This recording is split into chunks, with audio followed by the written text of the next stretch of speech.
How's it going, guys? My name is Luis, and Fallen Legion Sins of an Empire is a brand new action RPG for the PS4 this week, made by a developer with possibly the best name I've ever heard of, Yummy Yummy Tummy Inc. Wow. It's actually part of a duo release. A second Fallen Legion game subtitled Flames of Rebellion is coming to the PlayStation Vita this week as well. Much like Fire Emblem Fates' duo-sided story, these games tell the general story of the series from two points of view, the Royal Family and the Rebellion. But for this review, I'll only be reviewing the PS4 version because that's the one I have. The PS4 title tells the story of a crumbling kingdom after its king dies, leaving the kingdom in the hands of their heir to the throne, the king's daughter Cecile.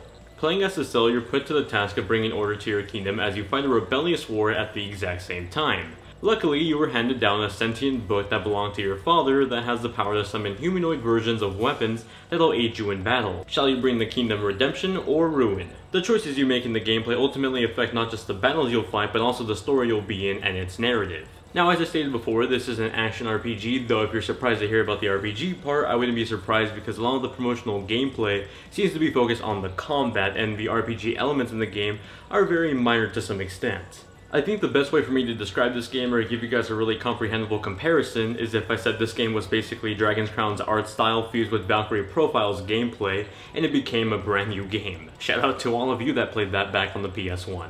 Most of the gameplay in this game will have you entering battles that are all about well-executed combos and timing.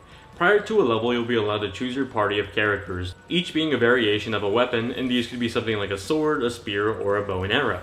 Each of these weapons/soldiers have their own fighting style too, and finishing attack that I'll talk about a bit more later. Once your army is chosen, you're ready to jump into a level. Now, the level structure is primarily all battles with a bit of dialogue here and there, but for the most part, you'll be fighting. Cecile is placed in the back of the party and is your magic caster for the group, while the rest of the team is up in the front and mapped to a different face button on the DualShock 4.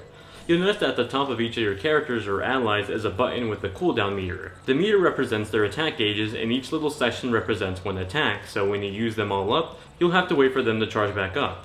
You can also rotate the order of your allies, and this could be a useful tactic for putting your heavier shield characters up in the front, while putting your long-range archers in the back. There's a quick shield button as well, but this is mapped to the entire party, not just a single character, so when you press it, everyone does a shield block. Perfectly timing and blocking attacks are a key for setting up counterattacks that could lead you to heavy-hitting combos. Now, we talked about your allies, but the newly appointed queen is actually a fighter as well. With her sentient book, she's able to cast a healing, revive, and attack spell, each of which has their own cooldown meter. She's a really useful and key part of your party just because she's able to revive fallen comrades as well as deal pretty heavy attacks. Though, like I said before, they do take some time to recharge. Generally, combat will have you tactically timing your attacks and blocks while going after combo chains for added bonuses. You see, at the bottom of the screen you'll see an attack gauge that shows the order of attacks you've done. Sometimes you'll see a blue aura around a certain spot, and whoever attacks at that point of the chain will deal a finishing move or a death blow, adding a whole new element to the battle timing mechanic. If all of your party members are taken out, Cecile is given sort of a last-ditch effort to turn around the match. You can quickly charge up her magic and either deal one last blow to finish off an enemy or revive an ally to help continue the fight. It does add a bit of adrenaline to the already fast-paced action-heavy combat. In the first few fights of this game, the matches aren't really that intense, and you're pretty strong, so you can honestly just button mash the entire match and probably still win. But once you hit past the first boss level, it gets a bit more challenging, and you'll really have to start paying attention to the timing of your attacks and the sequence of your attacks. If you rely on button mashing way too long, you'll find yourself in much more heated situations pretty quickly. After a match ends, the big story mechanic of the battles come in. You're given 3 card options to choose from, each with a battle perk and a story perk. You can 1. Send him to the dungeon and get a 5% strength increase for this level, or kill him and get double the HP. Now, double HP seems like the obvious answer, but if you kill this man for treason, then possibly you can have his family also join the rebellion and become a much bigger headache later on in the story. Ultimately, you have to balance out story perks and battle perks, and it becomes a much more strategic thing later on in the game. What may seem like simple choices could lead to battles you wouldn't have faced if you'd chosen a different option. It's a really interesting story mechanic that seems incredibly simple, but could lead to some very unwanted effects later on. As you fight and progress through the game's story, new locations will open up in the hub world, and the choices you make during those battles ultimately decide where your next location is. For the completionists out there, you also get a ranking for your playthroughs of the levels, so if you get a letter B rank and it's killing your vibes, you can go back and replay it to get an A rank if you really want to. The big fights or challenges you'll encounter in this game are the boss fights. These foes are much stronger and usually have an attack pattern or a technique to figure out for a swift victory. It adds a bit of complexity to the battles, and it ends up being the challenging parts of the story. Now, aside from the action-heavy combat, you do get a bit of RPG elements in there, but they're very lukewarm to say the least. Pressing the triangle button on the hub world brings up your options and, more importantly, your status and RPG features. Here you can equip gemstones that you unlock from battles, and these gemstones act like perks. They give you specific bonuses and traits for battles that you use them in. They can be things like a 10% buff on magic attacks or a speed boost for a specific character. You can also take a look at their stats and see how certain gemstones could affect them in battle. But that's about as far as the RPG elements go. They're a bit on the lukewarm side, leaving the combat to be the main star of the show. Visually, Fallen Legion Sins of an Empire is a stunning looking game. All the art is hand-drawn 2D art, and it ultimately really shows in the animation. Like I said before, it completely gives you vibes of games like Vanillaware games like Dragon's Crown and Odin Sphere. Background art creates beautiful scenery for battles complete with light rays shining through the breaks in the trees. As for music and sound, both have charm to them. The music though can loop for long periods of time and it does get a bit annoying sometimes.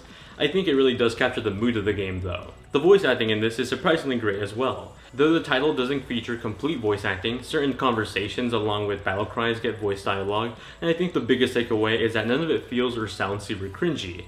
It's not only well voice acted, but well written. Fallen Legion Sins of an Empire is a well executed action game, though I do wish there was more RPG elements to it. Sure, being able to equip gemstones that affect your stats is pretty cool, but I feel like it barely scratches the RPG surface. On the bright side, action is fast-paced and really keeps you on your toes, especially during the large-scale boss fights. Though simple in concept, the story mechanics of balancing battle perks with story scenarios is a really interesting idea for a video game, and it got me completely rethinking story tactics after the first few missions. Though I only played the PS4 version, the simul-release of a Vita version with a different point of view of the Rebellion is cool, and if you managed to pre-order the game prior to release, you actually got it for free. Ultimately, I think if you enjoyed Vanillaware games like Odin Sphere and Dragon's Crown, you'll probably get a kick out of this game. It's very action-heavy based, and I do wish there was more RPG elements to it to sort of weigh in and balance out all that action. But if that doesn't bother you, I feel like you'll still have a very good time with Fallen Legion. And I do want to reiterate too that this is just a review of the PS4 version, though presumably the Vita version is sort of the same thing in terms of gameplay and just mechanics, just with a different point of view in terms of the story. But that does it for my review of Fallen Legion Sins of an Empire for the PS4. It's available on July 18th in North America and on the 25th in Europe. I believe it currently costs $20, but it's also on sale if you're a PlayStation Plus member at launch, so you might want to go check it out early on if you are interested in that game. But if you do have any questions about the game that I may have missed in this review, feel free to ask me in the comments down below or on Twitter and Instagram in the description down below, and I'll do my best to answer your guys' questions. As always, thank you all very much for watching, hope you guys have a great day, and I'll see you all in the next one.